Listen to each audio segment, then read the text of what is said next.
from water and its access and management, the important is always to consider all single aspects and specific variables, since each one of them is part of the whole and plays a significant role.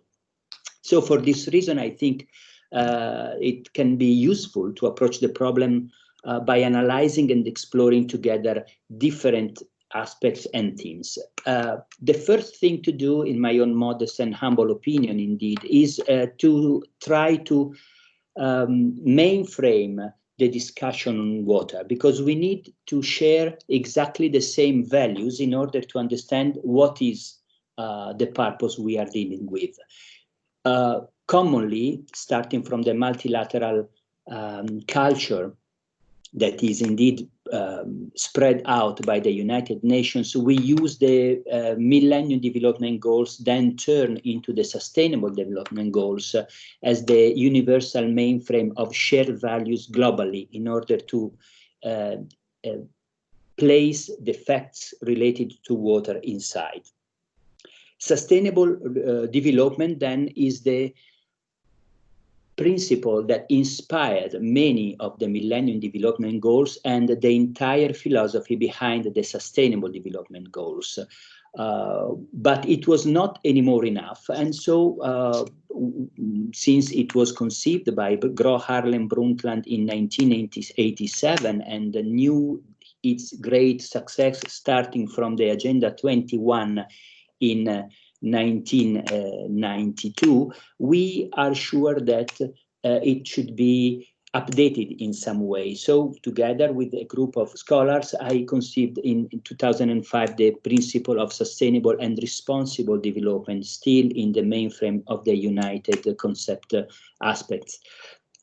Within this approach, we can find a specific goal, the goal number 6, which is dedicated to access to water and sanitation to all, in which we can find exactly the importance of the access not only to water, to clean water, in order to ensure all the sanitation facilities, but also the importance to have soap.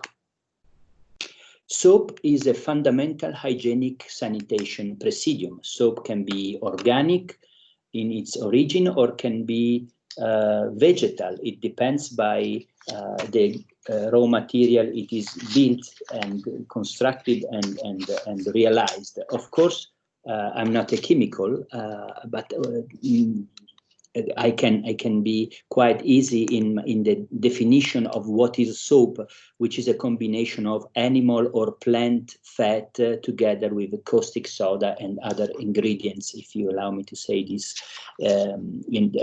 like it should be a recipe. And of course, the availability of soap in several parts of the world is as difficult as it is the access to water. Why soap and water together are absolutely important? Because they guarantee the stop of many of the epidemics, the pathologies, the diseases that are transmitted in the presence of lack of sanitation. And this is something that not only affects millions of persons around the world, not only in the so-called developing countries, even if the vast majority of the problems are related to those areas, but also in the so-called developed countries.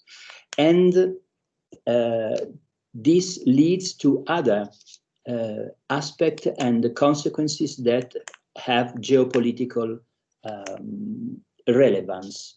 Because we have to think that when the people is moved from a part of another, for instance, of big towns that holds great areas in which there are internally displaced people, or in any case, desperate people without any access to clean water and soap, they spread out all around the area, even the clean ones of the diseases, is absolutely something that is if I may say, ordinary.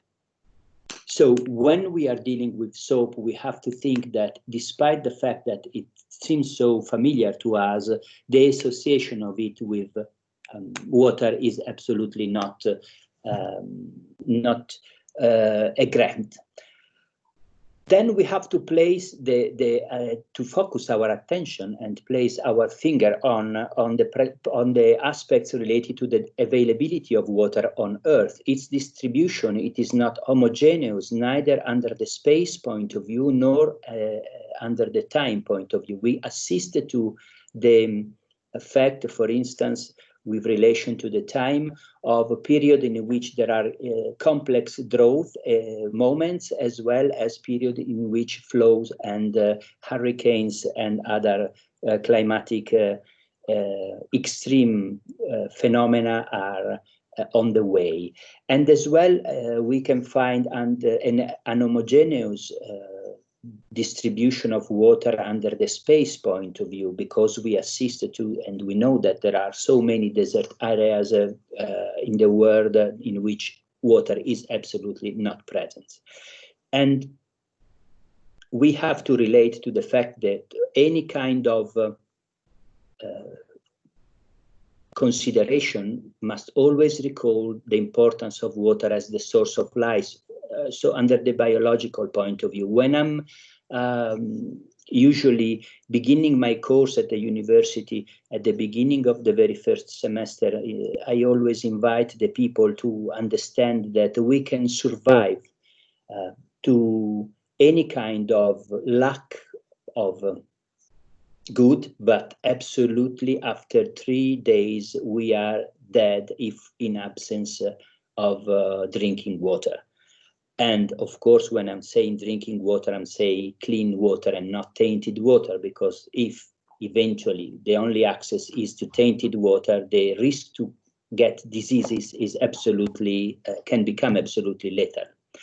Then this problem of the not homogeneous distribution of water under space and time point of view is worsened by the climate changes that are affecting our contemporary world, either they are due to natural or anthropic origin and reasons. And in any case, the fact is that climate change is increasing desertification almost everywhere in the world. Either it is the north or the south, it doesn't matter. And when we are saying north or south, we are not just saying geographically speaking.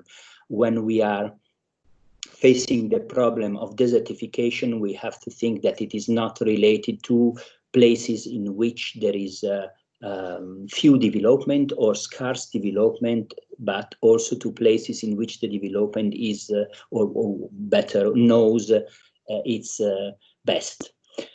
So in these terms, when we face the simplicity of the same title of our meeting today, soap and water, or water and soap, we immediately recall to a potential political problem. Political in terms mainly of the creation of tensions, disputes, and conflicts of any kind, because indeed the problem is political. The management of the access to water and the policy of sanitation is mainly a political problem that can be either internal, domestic, or international.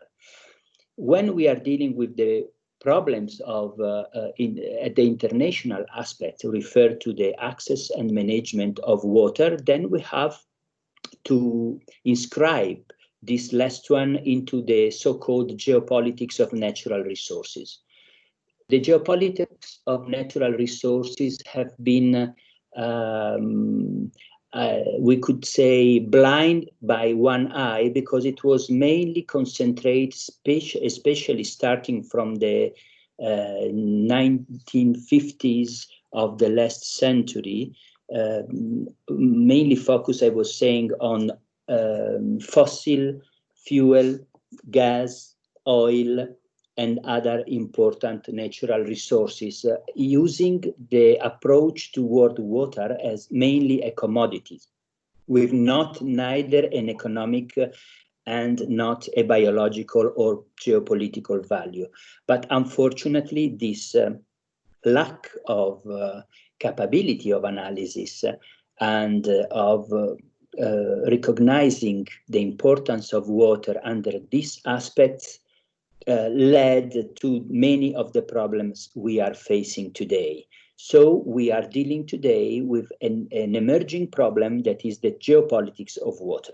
Water is essential also in terms of geopolitics when we are dealing with the water-energy nexus. Water-energy nexus is absolutely of paramount importance. Our societies today lives eating, if you allow me to say this word, energy on a daily basis, which is which was unthinkable even in the near past.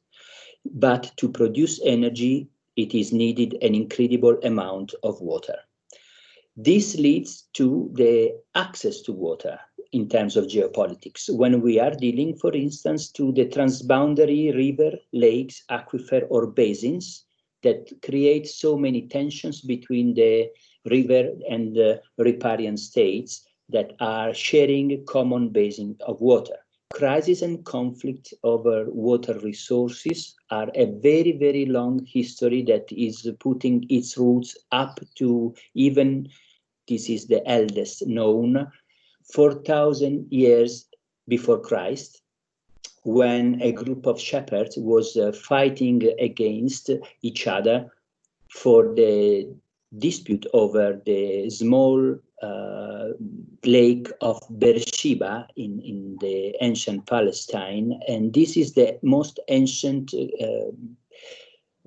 proof of water conflict existing. It is cited in the Bible, and it recalls to the fact that in the end the conflicts on water are very, very ancient, as we can imagine. Conflicts on water that are not related only to the so-called sweet water, but also that are referred to ocean and seas.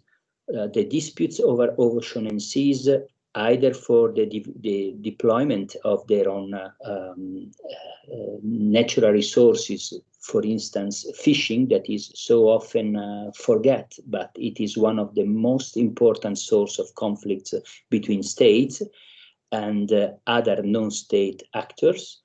It is of paramount importance, and not only for that, because boundaries and borders in seas are absolutely difficult to be respected as they would, and there are international areas around the seas and oceans that are under dispute still today.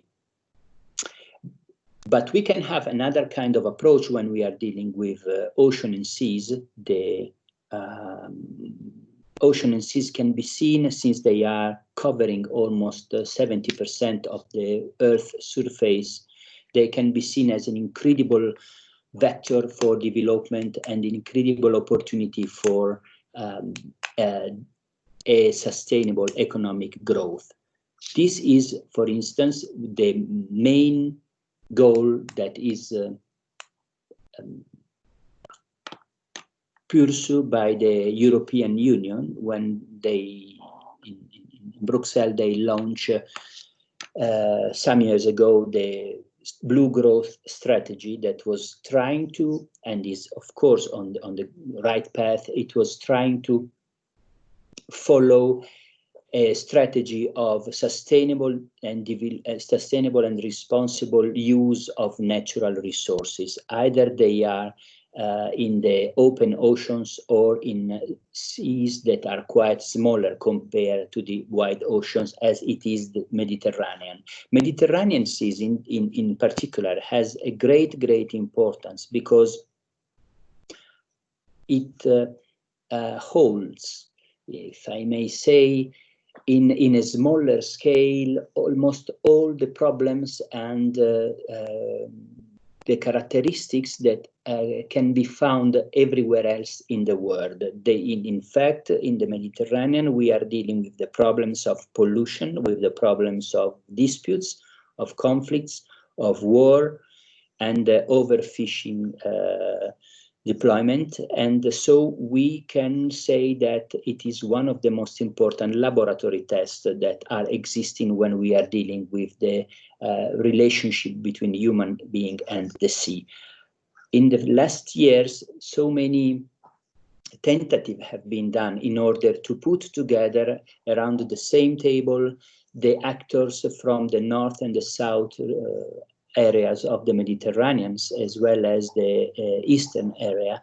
And unfortunately, we have to say that due to the recent crisis, especially in Syria, and on one side, and in Libya on the other, all those important steps that have been conquered in terms of good practices and shared strategies for a common, sustainable and responsible development of Mediterranean wealth have been substantially stepped back. When we are facing this kind of challenges, we have not only to be critics, but we must have the duty to be in the position to propose alternative. So we have to indeed take the occasion of what is happening in this last month to recall the importance of water, and to recall it by shaping a sort of new culture of water. When we are dealing with this kind of aspect, especially, for instance, when this is one of our main important mission in Water Academy, we are trying to shape a new culture of water. A new culture of water means that we have to put the finger on top of which are the most important aspects of water itself. That start and begin always from the biological reason of which water is essential for life. If we forget this, well, all the other consequences we can face can be negative, because when we forget that water is absolutely the fundamental for life, for every human being or for every living creature in our planet, we make a strategic mistake, because when we consider that so many people around the world are forced to face the future of a life without clean and accessible water, we create a mass of desperate people, and desperate people are not at all easy manageable. So what we have to try to stress in this kind of approach when we are dealing with a new culture of water, we have one pillar, which is science diplomacy, and another pillar, which is cultural diplomacy. Science diplomacy have been also so many times misunderstood. And this is a problem, because sometimes we assisted to the use of science not in terms of good diplomacy, but in terms of bad diplomacy, when, for instance, it is the moment to share science not for the good of humanity and in terms of goodwilling. But when we refer to the classic definition of science diplomacy, which is the tool that is able to bridging the world through science, we can say that it can be defined as the use of scientific collaboration among nations to address common problems and to build constructive international partnership. And this is what we are trying to do when we are dealing with science diplomacy. And of course, it can be science in diplomacy, or diplomacy for science, or science for diplomacy. It doesn't matter, because we are dealing with an instrument with great capability to promote the best for the human being, which is science, but that must be shared in order to let the vast majority of people benefit from the advance of science. With saying this, we have to recall the importance of science diplomacy that is useful and efficacious only when it is holding legitimacy, credibility, and of course universality, because it must be based on universal values to be shared together. This is for what is related for science diplomacy, which is one of the most important pillars, while the other one, as we saw, it is the cultural diplomacy, in order to create the premises for a new culture of water. And what is conquered by science and is bridged and shared by government in order to let it become science diplomacy must be spread out to the common people through an appropriate policy of cultural diplomacy. And cultural diplomacy regards and is related to the action of every one of us, because we have to do our own part in this great challenge, trying to let the people around us understand the importance of a new approach toward water, and mainly, as we saw, its biological importance. When we face this kind of problems, the one of access to water for sanitation, as we saw in our discussion today, related to water and soap, and in any case, under its biological point of view, mainly, we have to refer as the so much debated aspect of water as a common good. This is something that is not yet recognized by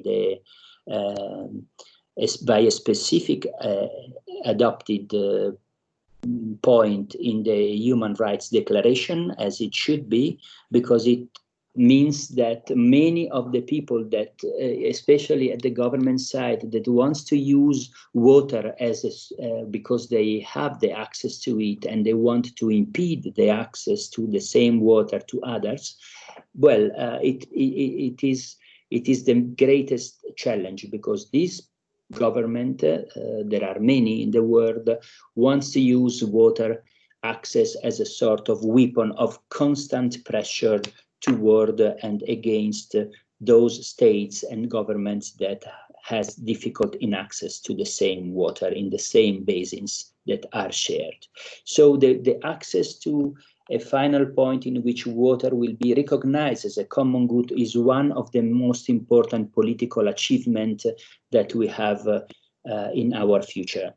We in Water Academy, on the basis of my now, since I'm an almost old guy, as I said before, mainly analogical, I recall and put together all the experience done before, and in 2017 we launched the Geneva Water Initiative that I will ask our chair, Professor Bruzzone, the dear friend Agostino, to share with you in the next occasion. And in this Geneva Water Initiative, we try to put together all what we said until now, which are the following: mainly science diplomacy, cultural diplomacy, water diplomacy, and so on. But when we are dealing with this, which is a document easy and made to be shared and used as a sort of memento when we are dealing with this aspect, naturally we comes to face a sort of last point that to us is of paramount importance, which is the importance of water in diplomacy, which is the so-called hydrodiplomacy, that can be identified and defined as the use of diplomatic instruments to existing or emerging disagreements and conflicts over shared water resources.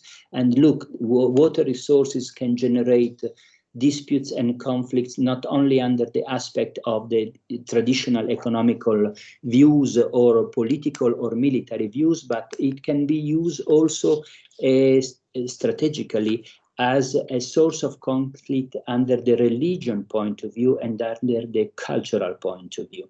So when we are dealing with water diplomacy, we enter a world which is very complex and can be also a sort of mirror through which we can analyze and explore the willing of the human being in our contemporary world, the willing of the states and government and of the non-state actors. And we discover on one side, which can be considered the positive side, that exists an important percentage of people engage in hydro-solidarity.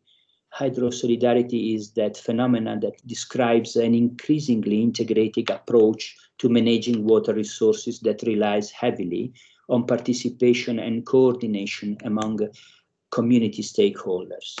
And this is a vision that we can say belong to the future, while on the other side, that we can consider a sort of negative side, we can discover other aspects, and one of these is the one that is recalling mainly to a philosophy, a political philosophy approach that was belonging more to the past rather than the present of the future, and is identified as hydro-sovereignty, which are referred mainly to the aspects of the traditional water resource management, which is possessed and held by a state, a government, a community, and that on the base of that possession, they want to deal as if it should be recognized in its biological role to be shared, which we saw, at least in our opinion, in Water Academy, and in my personally, it is of paramount importance.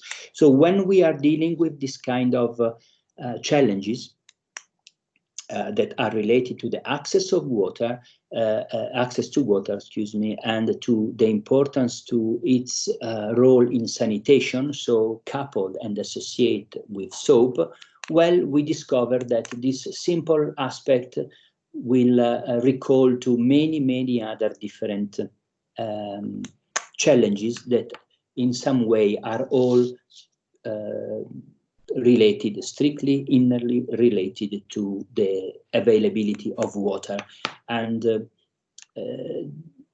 what is the focus I wish to, in some way, to be concentrate more in the second phase of our discussion today, could be the consequence under the geopolitical terms and under the geopolitical point of view of the lack of access to water and the lack of access for sanitation. Just think that as the father of microbiology, the modern microbiology, Pascal, he was saying, we drink almost 90% of our disease. He was saying this in the mid of the 1900s, excuse me, on the 1800s. And so from then on, the situation is not so worse. And we can say that we are not drinking anymore 90% of our diseases, but we can drink probably a huge percentage nowadays. And the lack of access to clean water impede also the lack of access so often to the other tool that we saw is the second part of the title of today's discussion, which is soap, because to produce soap we need water. It sounds strange. In Italian we say it is like a dog that is trying to bite its tail, and it's trying to go around and around and around and doesn't find the right moment to stop. It is exactly the same. We need water to produce soap, a huge amount of water. We need energy to produce soap, which needs water, as we know. And without water and soap, we have a mass of desperate people in precarious hygiene conditions, and that develop incredible amount of diseases so often associated together. And these are a demographic bomb that is ready to blow up anywhere, because as we saw, unfortunately, neither bacteria nor virus, especially these ones, knows neither barriers nor borders to stop. So if Agostino kindly guide me in this second phases, I would take a moment in order to stop to bother you and boring you and drinking a glass of water. Thank you. For sure, don't worry. We need water. It is a demonstration water is a real strategic issue. Absolutely, I do agree. I do agree. Fantastic.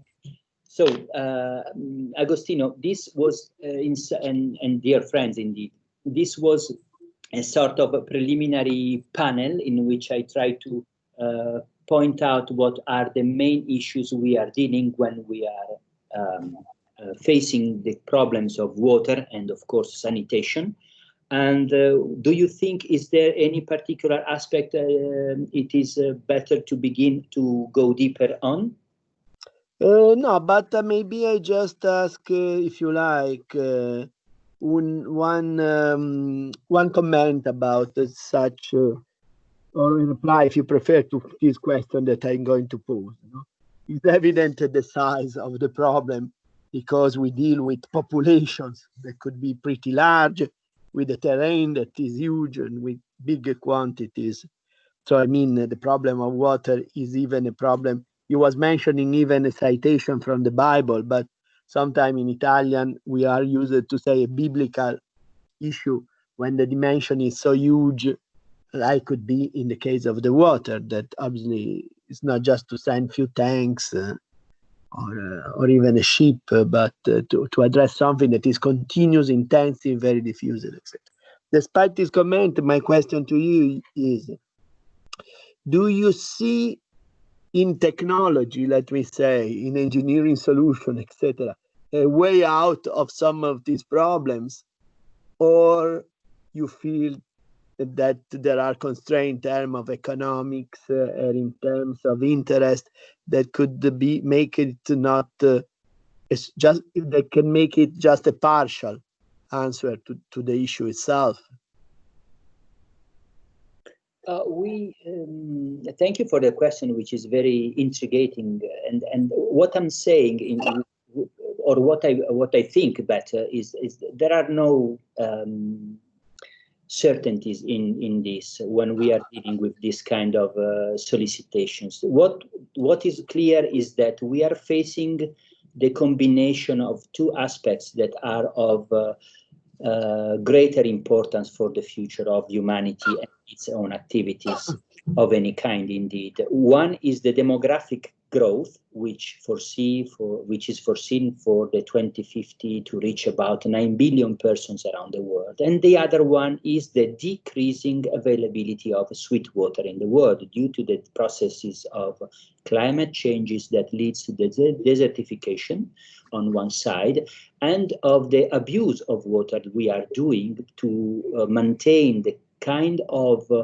life and the rhythm of life of our contemporary societies. So to feed and to satisfy the water security's needs of a growing population in the world, we will need always more water, which is not existing. Of course, we have to change our approach, and in this, the vision of the European Union, in my own modest and humble opinion, is the right one, which is to consider the fact that since 70% almost of our surface on planet Earth is covered by salted water, we do have to refer to that great amount of wealth and potential resources coming from the oceans and seas.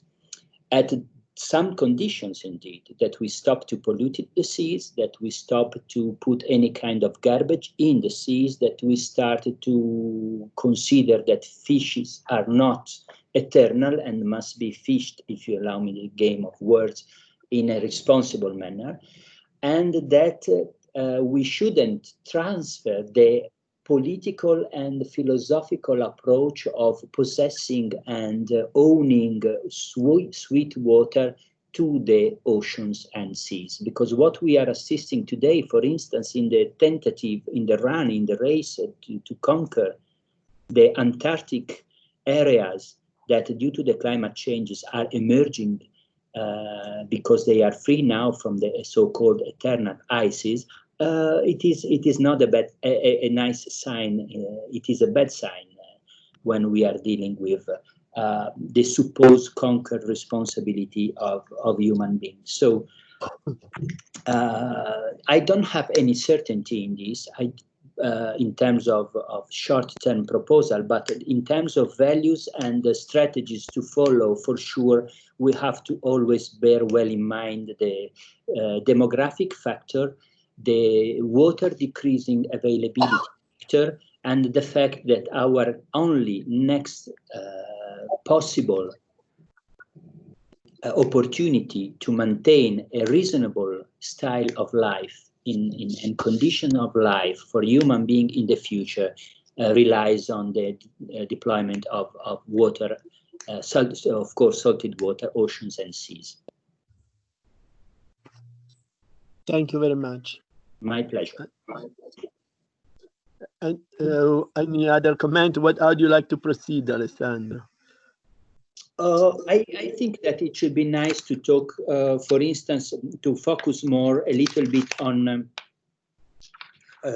the importance of water diplomacy, and try to maybe open a small discussion, if you are interested indeed, on specific cases that I studied a lot and I was dealing with even when I served at the United Nations in a specific moment, which is the case of the River Nile. As you know, and this is for sure one of the useful example of the importance of water under the geopolitical point of view, especially when it's disputed. The area we are dealing with is an area with almost 400, a little bit more, million people, and which is mainly Sudan, Ethiopia, and Egypt. Now, of course, indeed, South Sudan too, and even Eritrea, because it holds a very small part of one of the affluent that will flow then in the Tana Lake in Ethiopia. These three states knows particularly conditions of life in this historical moment that are the following. Sudan, Egypt, and Ethiopia a demographic boom, which is increasing the rate of birth, and they have the political, internal, domestic political challenge, each one of them, to feed, in terms of food security, a growing population in the next future, in the very next future. So they have to increase their own agriculture, but they have a choice ahead, especially in the case of Egypt. If they use the increased quantity of food in order to satisfy the food security, they will not have food enough for export, and then they will have a lack of good values and dollars or euros in their own pocket, which is absolutely important for the balance of the entire government. So this is one of the most important sub-problem. While the main problem is that the River Nile, which is, of course, the river that guarantees the life of and the standard life of the contemporary society in Ethiopia, Sudan, and Egypt, is decreasing in its availability of water due to the process of climate changes and due to the fact that farmers on a daily basis divert the water of the river all along the coast. So it is not the River Nile that we knew before. It is much more less compared to the past in terms of quantitative of water and quantity of water available. In this scenario, Ethiopia decided to support its integrated agriculture plan in order both to feed the people internally and to guarantee a better export in terms of macroeconomics. The building of important, huge, gigantic dams that, of course, will hold the water of, in great part, of one of the two Niles that in Sudan and in the city of Khartoum are joining together to create the Great River Nile.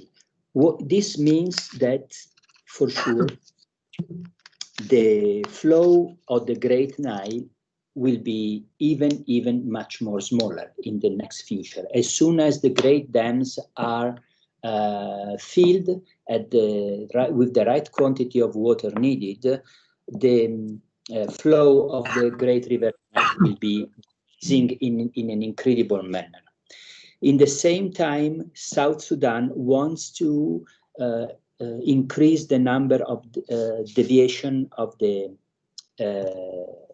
of its own part of the river in order to increase the agricultural production. It means that in Egypt, the quantity of water that will enter the country will be probably in the next 10 years, 30% less. With this scenario, the Egyptian agriculture will collapse, and the already poor sanitation condition of cities such as Cairo and other will worsening in an incredible manner. So this is the most complicated case of water diplomacy existing. Since several years, the government threat each other, and so often they arrived many close to tensions that arise to the conflicts. Even today, it is impossible to find a diplomatic solution, because probably under the physical point of view, it is impossible to find a solution.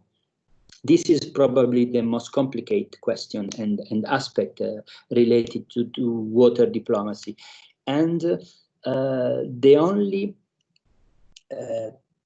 opportunity we do have to solve this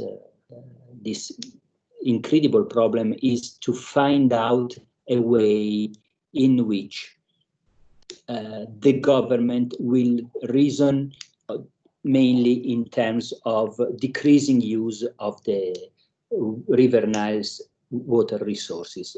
We don't know exactly how to deal with this scenario, which is absolutely complex, and there are no right or wrong position. There is only, if I may say, a sort of situation that is mirroring exactly the situation in many other areas in the world. Decreasing availability of water resources, increasing needs in terms of food and in terms of development for our people in the world. So what we are dealing with in that area, which is referring to a little bit more of 400 million persons, is exactly what we will find out in several other areas in the world in the next future. So Agostino, I wanted to share with you this one, which is probably the most complicated and dramatic issue we have to deal with when we are dealing with water diplomacy, which is something that probably is complicated, as well as the problem of Fibonacci for the mathematicians, because there is no solution, probably. No one have the ability to propose a shared agreement between the parties, and it is very close to the Mediterranean in terms of proximity, geographical proximity, and any kind of evolution in negative of this problem will affect for sure even our societies in the north of the Mediterranean. What is your opinion, for instance, Agostino, on this? Okay, so audio is on, yes. Hello? Hello, yes, I hear you, I hear you. Ah, perfect. So, in fact, the Mediterranean scenario for us is very touching, because from some point of view, we are aware of the criticality that you just mentioned. There, from some other point of view, we are used to consider critical, in general, I will say in terms of public opinion, we are used to consider that criticalities of such kind are expected to be much far away, no, while vice versa maybe are not so far. In fact, even let me say, I always use an example, maybe you are much more inside and you can confute, but I use always an example that is related not to a North African area, but to a South Italy area, that is Sardinia. My colleague in Sardinia was used to say me that 15 years ago, there was the necessity in Cagliari, that is the major town over there, to open and fill up the bath each morning because there was no water in the afternoon. So it is a town of a few 100,000 inhabitants, that is the capital of a quite large island, just a few hours sailing distance from Rome, or less than probably half an hour flight from Rome. That is a part of Italy. Obviously, as all the island have issue in terms of water, but it's very surprising that in the third millennium or around third millennium, there are still water problems in such kind of town in the south of Europe, not only in Africa. And the point is that probably there is not always a view about what are, we get used sometimes to some conditions. So while there is people that acting in terms of diplomacy, in terms of overview on the strategic asset of a country to guarantee that we have the condition to maintain a safe and a good quality of life. From other point of view, sometimes we lose the proper focus on a strategic view of what we have to do, and in terms of priorities, these things stand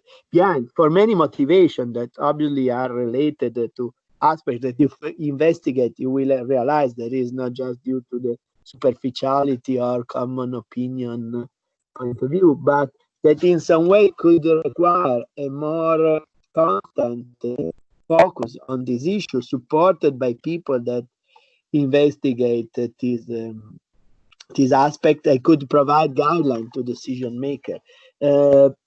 One big issue for sure is to keep decision maker aligned on these aspects and identify all the, let me say, I call by my background indirect cost, but indirect cost means both money, because to reduce health in an area affect a lot of indirect cost for the health system in terms of providing medication, but even just because it increased the overall social cost of this one, it introduced a lot of limitation in industrial development for many reasons, including the impact of health aspects, including the availability of this kind of resource, and create even, let me say, dependence on other subjects and influence that could be not always positive for a state, for a nation, for a region, or even for a town, because it will be in some way constrained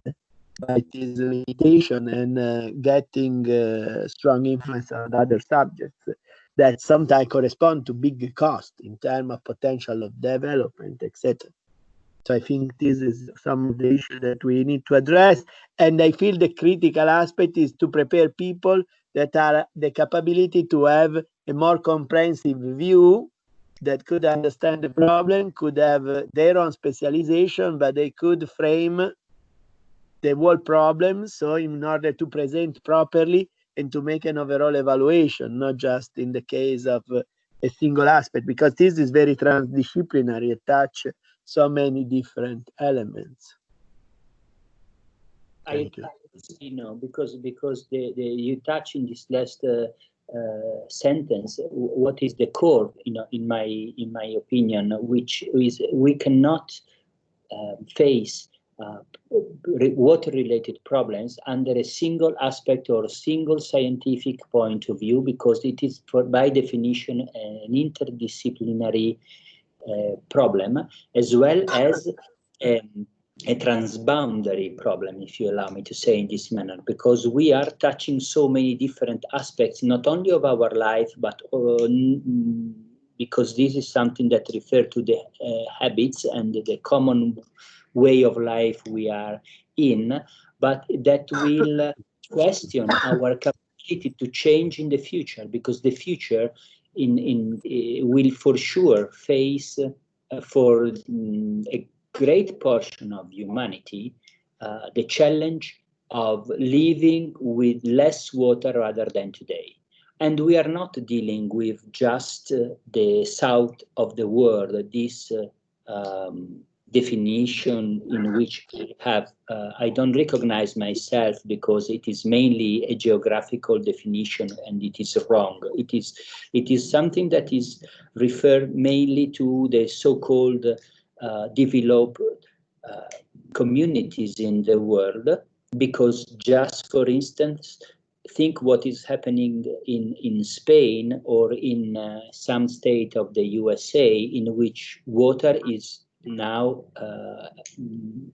allow me to say in a trick manner, evaporated in so many areas, and does not allow not anymore agricultural operation, or in some cases, as happened in some county in California, not even a residential stay for people, because they are completely running out of water. So this is a challenge we have to deal with.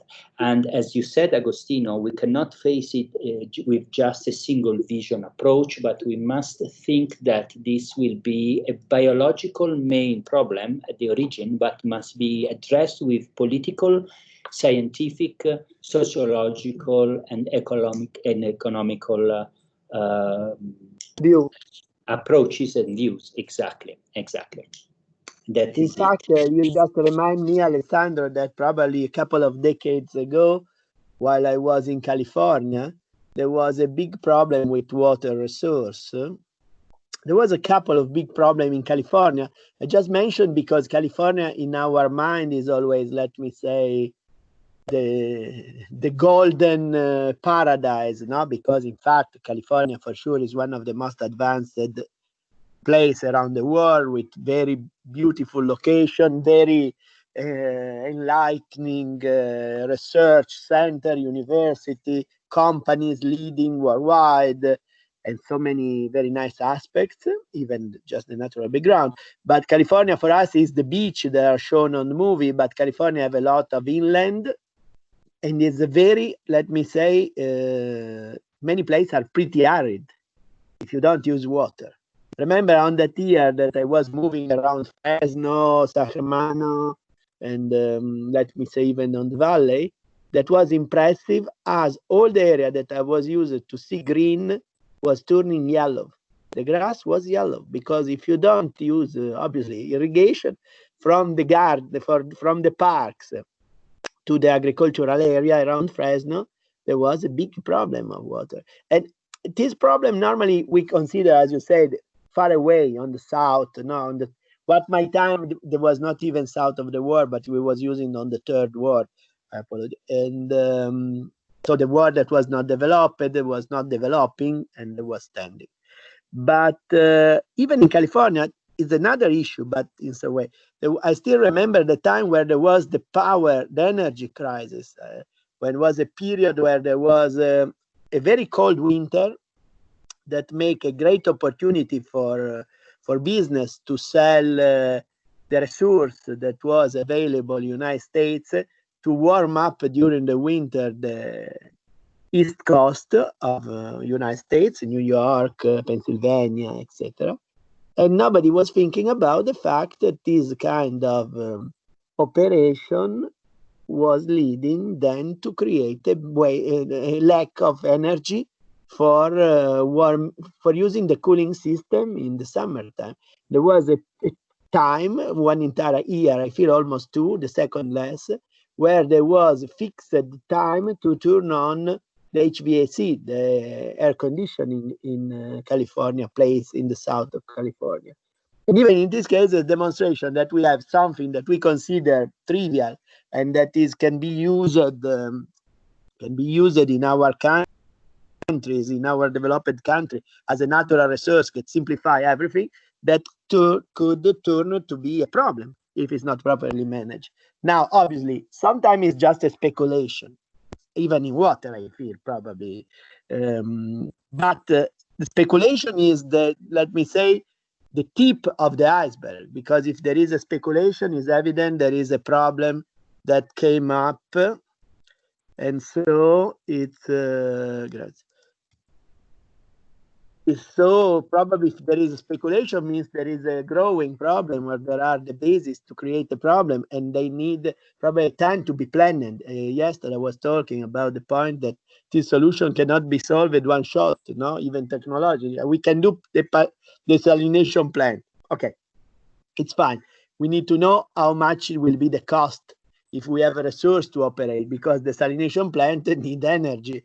Energy need power generation. And from where we get this power generation? We have the power facility. We have the, let me say, the resource to create this power, because maybe we have the power facility, but we can run out of oil if we need, or of gas, natural gas, or maybe we don't have enough renewable, for sure we don't have enough renewable resources. How much it will cost, okay? And then how much time it takes to set up this one is an economic issue, it's a time issue, because if it takes 2-3 years, we'll have to face a crisis for 3-4 years, no?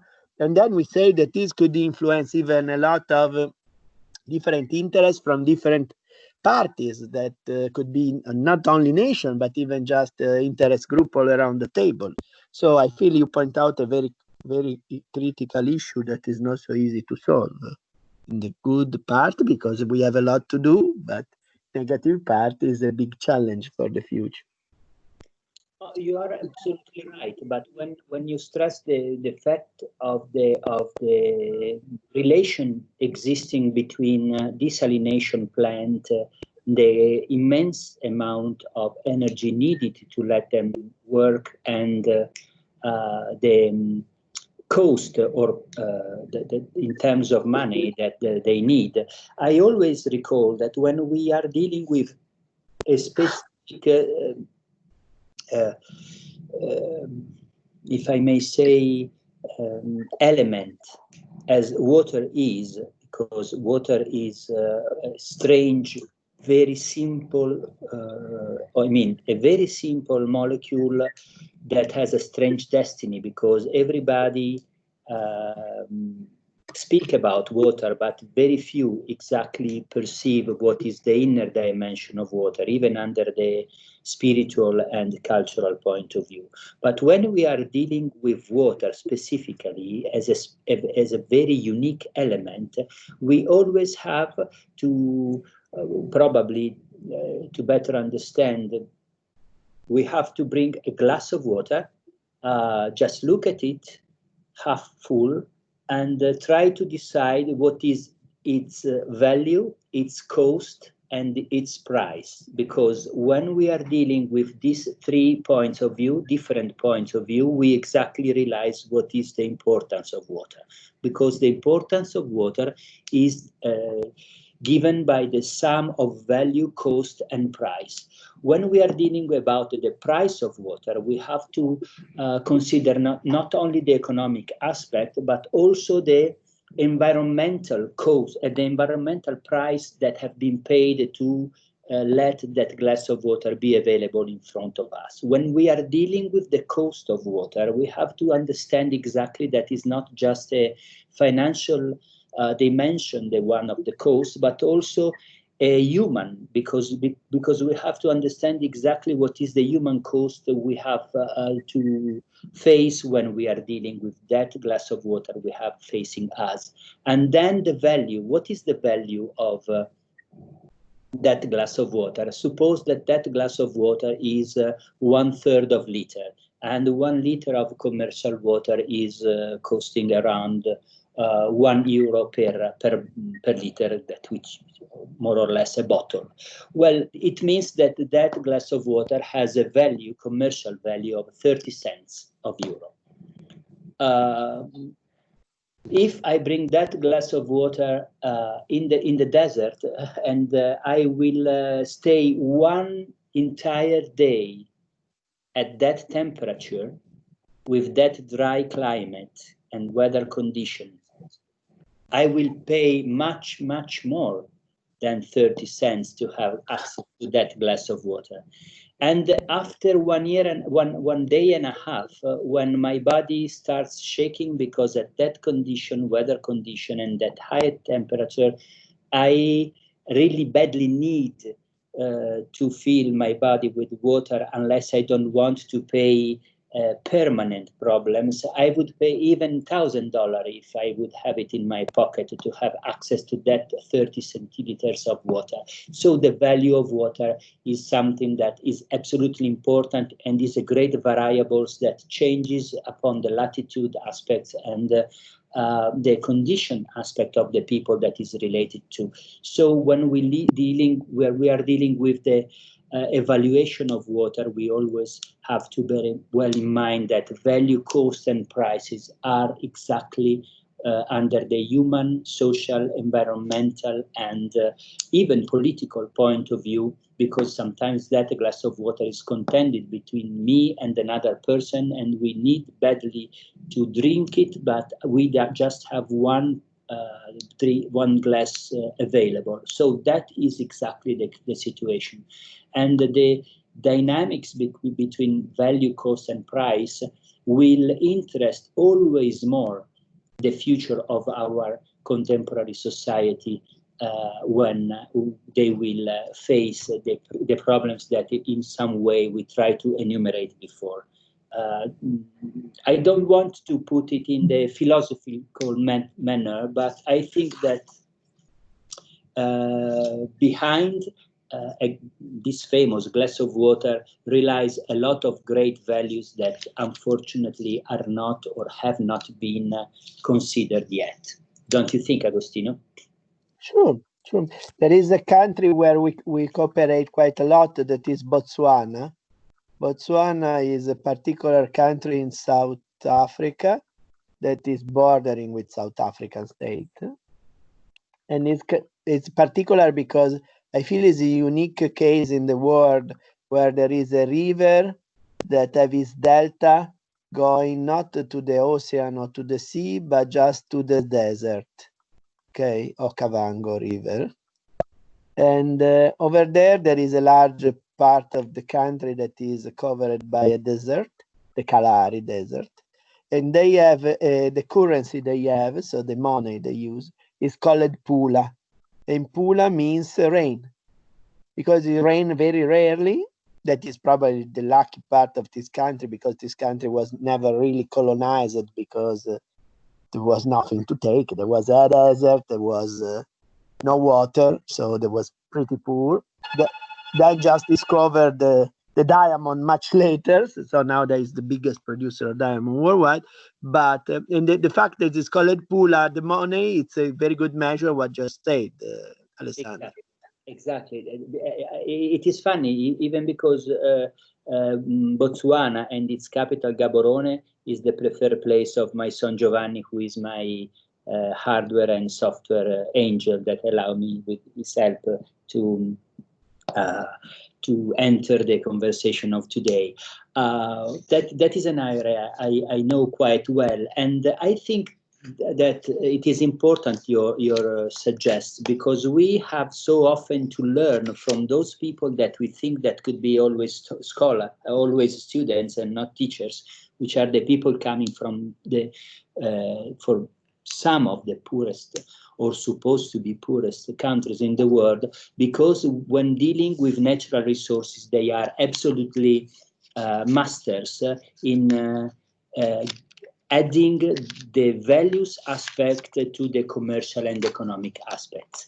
And I think that this should be always more an excellent opportunity to share and to combine the two visions, the one more materialistic and the other one more culturally, if you allow me to say in this manner, in order to create a sort of common platform to deal with this kind of problems, especially the water-related ones, when we are dealing under the scientific diplomacy point of view and hydrodiplomacy aspect. Because if we don't share the same platform of values, it will be very difficult to achieve any goal or to make any further step. I strongly hope that I did not bore too much my friend Paolo Scotto, and I wish to know from him if he has some suggests, because he's a very brilliant mind and I have a lot of things to learn from him.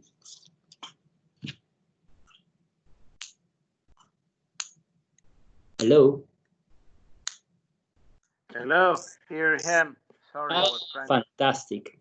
to switch on the microphone. Well, I think it has been very interesting as I was prepared too, knowing how much things the Water Academy and Alessandro Leto have been doing for years in order to foster these geopolitical, strategical, and humanitarian aspects that has to be stressed as well.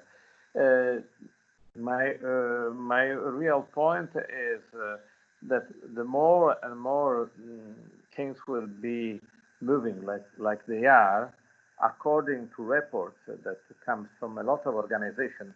It comprise the World Trade Organization. In the next 20 to 30 years, the world will be changing deeply, and not as far as all the aspects we know and the ones that we didn't know exactly as for the COVID-19. But as far as water is concerned, in the next 30 years, things will be changing deeply, possibly and unfortunately in worse. Should not we be able to take proper measures, strong proper measures.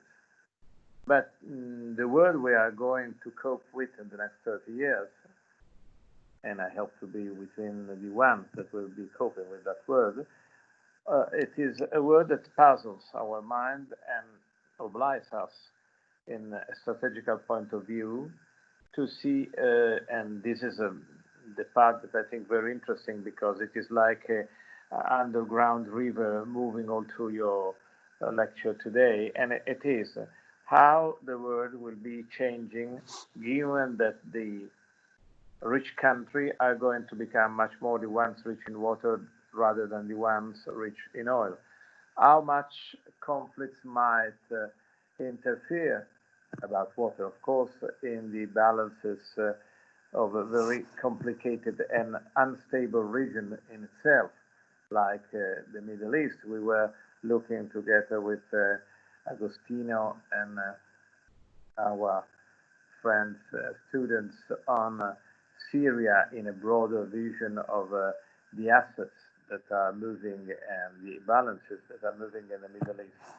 So my very small contribution, I would be glad to go deeper in the conversation once that some talks will be starting and once that you will be finishing, is how much this issue, water versus oil, new balances, new global order, influenced by the capacity not only to be rich in water, but to be wise in having proper drinkable water, wise in managing the balance between the water needed for agriculture, industry, and everyday uses. It is something that needs planning, and of course that has as well a strategical impact in terms of protection of water.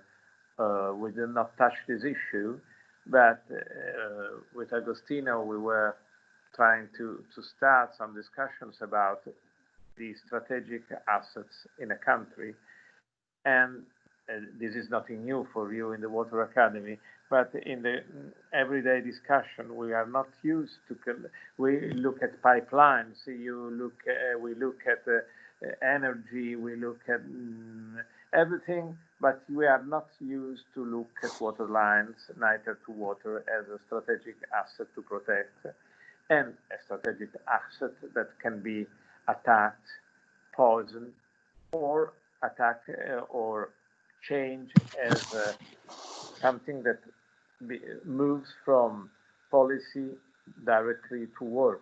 I look at, for instance, I moved from Middle East to looking at Africa and looking at the River Nile from upstream to the delta in Egypt. So the question is, what do you think about the role of water in the geopolitical and geoeconomic balances and the set of powers in the world in the next, let's say, 10 years, in order to stay or something that is not too far from the dimension on which we are trying to discuss? This is my question. Thanks for your brilliant contribution by now, and hope that your answer will be the start of a second tour of questions. Thank you, Alessandro.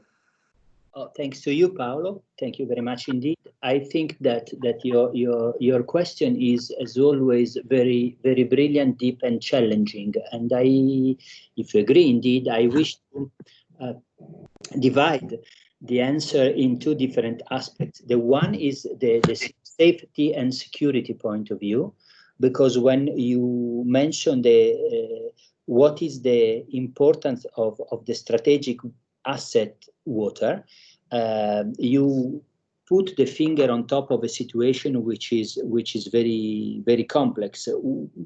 We in the so-called developed world have the habit to switch on our sinks and drink water easily, or to open any kind of bottle of commercial water and drink easily. We never think how much it is vulnerable, the entire network of pipes and decontamination systems that allow the water to be able to flow down of our sink or be bottled. If any bad guy would create a great problem to a community, spending very few money and quite risking few, probably should choose the water distribution system to create such a problem. So we have to approach a future in which at least two paradigm shifts must be adopted. The one is to consider, as you suggested, Paolo, brilliantly as usual, the safety and security, applying it also as water infrastructure, not only anymore to energy infrastructure or fossil fuel infrastructure. If you go around the world, you will not find any oil camp, any oil distribution network pipe system, or any energy system factory or plant without electric fence, guarded arms, and people that is taking care of the security, because those are considered strategic assets. In the same way, we have to consider a strategic asset also water. From the captation point of the wells up to the moment in which it flows up from down from our sinks, it is absolutely important to consider it as a strategic network. This leads me to consider that in terms of macroeconomics, we do have to make another paradigm shift, which is the following: to consider always more water as a geopolitical strategic asset and issue, as well as it has been considered oil in the century before. Because even to produce oil, we need a huge amount of water available. It is not possible to produce oil neither in the downstream phase nor in the upstream phase, and of course even more to let the refined products from oil being available at the pump station without a great mass of water available. So we do have to consider water in this present century as a strategic asset under the geopolitical point of view, as well as it has been considered oil and gas in the past. Just to give you an idea on how some government consider this last opportunity, this last strategy as absolutely important and put it at the center of its strategic policy. Just look at what Turkey is doing when dealing in the Syria scenario and the Iraq scenario. The most important conquer that not so many people understood from Turkey in these 5 years of great problems in Syria and so on, around also the Iraqi area, it has been to conquer completely the control of Tigris and Euphrates rivers. Now they are the hydro water power of the region. They control completely the water resources in that part of the world. And since the history from Mesopotamia, Assyria, and Babylon's, they teach who controls Tigris and Euphrates has the control of the area. So when we are dealing with the so-called antagonism between Saudi Arabia and Turkey to become the most important regional force in that specific territory, we do have to understand that who is holding water, especially in that specific part of the world, is holding the power to decide